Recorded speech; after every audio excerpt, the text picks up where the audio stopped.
There's 1 billion people in poverty, and we're looking at the poorest of the poor, who are called the ultra-poor. The ultra-poor are the poorest women in the poorest villages in the poorest countries in the world. Every poverty reduction program you can think of, from microfinance to training to schooling, has failed to reach this population. The types of women we're studying in Bangladesh, but they're represented across the developing world, who are in occupations whereby they're bypassed by modern economic growth.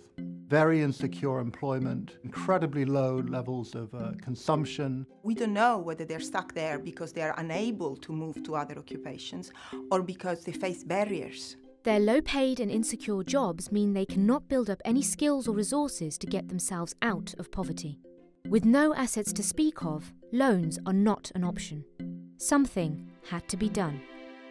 Bangladesh-based BRAC is one of the largest NGOs in the world. Their programme, targeting the ultra-poor, provides hands-on training and resources such as livestock to women in some of the poorest rural communities. Their plan is to enable these ultra-poor women to grow themselves out of poverty.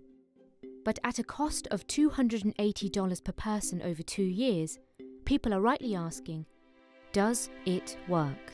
The key issue for us was understanding whether the ultra-poor programme worked. The close involvement of researchers is fundamental. It's not a matter of subjectivity. This is basic fact established through scientific methods to understand who benefits, why they benefit, and the extent to which they benefit. Over 1,300 communities were given assistance in either 2007 or 2011. The communities were almost identical, with one key difference. One group received the assistance earlier.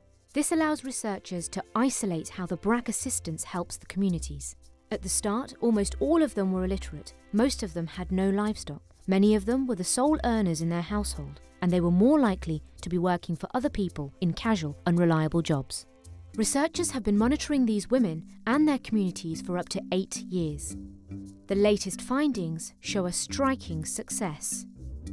They're now permanently employed with these productive assets, either the cows or the land which they've accumulated. So they have access to stable earnings, and with stability comes better nutrition, as well as opportunities to move further up the ladder. And these women who had no access to it are now accessing land both in rental and ownership markets. They became less reliant on casual labour, working in agriculture, working as domestic maids for other households. Their earnings increased by between 30 and 40%. Savings increased by about 200%. And with the savings, they start accumulating other assets, most importantly land, which was the preserve of the richer families in those villages. Both the getting hold of the capital you would need, for example, to buy some cows, and getting access to the training and skills you need to take care of cows has meant that they have started to work many, many more hours and days. It's nothing short of transformational, both for the ultra-poor themselves, as well as the village economies in which they reside. The main finding of the research is that the ultra-poor are able to transform their lives. So you remove the barriers that they were facing, and off they go on a permanent trajectory out of poverty. The return we find to be 20% per year on average, which is considerably higher than the 5% that you would get if you were to put the same amount of cash in a savings account. We've been able to show that it has large and sustained impacts on reducing poverty amongst households that are not just poor, but have been poor for generations. That's an incredibly exciting result to have. It gives us a lot of hope for thinking about how we can reduce poverty around the world. This program, which gives a big infusion of capital and skills, really is the one thing I've seen in the world which is capable of lifting these people out of poverty. We're not just changing the life of the ultra-poor in Bangladesh, but we're trying to reach all the ultra-poor in every country of the world.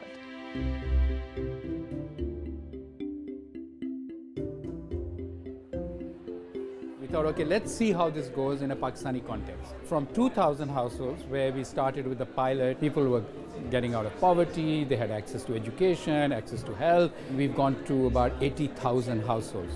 When we have to advocate for resources to intervene in a particular program, now we need evidence. Where has it worked? Can it work in Uganda? What were the circumstances? That's really what we are looking for.